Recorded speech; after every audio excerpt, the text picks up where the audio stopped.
The strategy of the form-based zoning code is to encourage alterations and additions towards the rear of residential properties to allow for needed expansion of living space while maintaining the character of the streetscape that most residents cherish.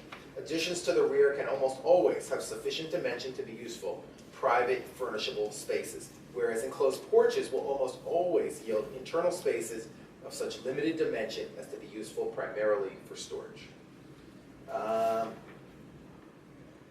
I'm going to pause. I think you're good. I follow the rational, the thinking. Okay. Yeah.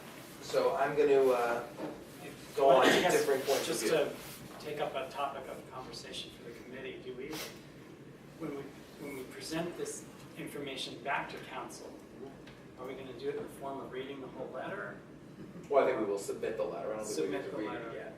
Okay. I'm reading it for the audience because they do not have it, because it's not yet a public. We'll submit the letter. Right.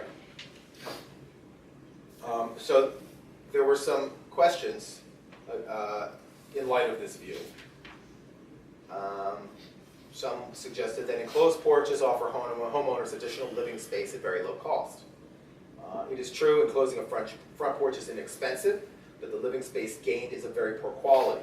As a typical porch is 10 feet wide, the interior volume is likely less than 9 feet 6 inches wide, a dimension nearly impossible to furnish as a comfortable living space and then relegated to storage or lesser uses. Expand in the back, as previously said. Enclosed porches function as mud rooms and provide convenient storage for coats, boots, and kids' toys. They usually do operate this way for the reason noted.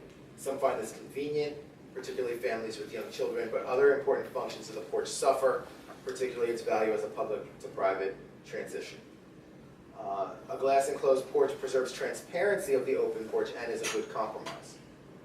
It's certainly true that a glass enclosed porch, if properly designed and maintained as transparent, can preserve openness.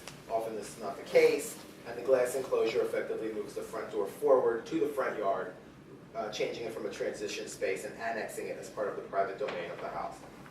Can garages or accessory buildings be located closer to, oh, this is the same question, I messed up. So this one, the first question, the thing that seems to me, let's say the setback from the street to the house is 25 feet. The code says that you can, the existing code says that the front porch can only go, well, that you can add a front porch on your house if it goes into the front yard setback, which is 10 feet.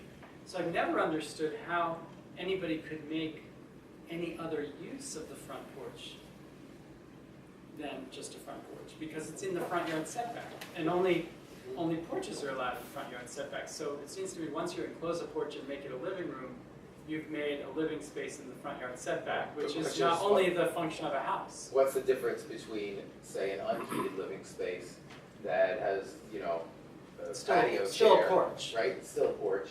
But I agree. I agree with it before we got this response. I think that allowing people to enclose their porches it's a creep. It's a creep, and not necessarily in line with the architectural intentions of the builder or of the community that set those standards. So. Or the zoning. Right. It's really just a zoning distinction. So. I see both sides of it.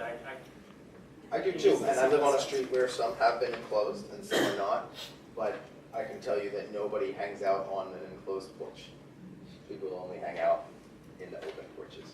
And they do become storage areas. When I went door to door, you know, running for office, and every enclosed porch is filled with stuff. It's just the nature of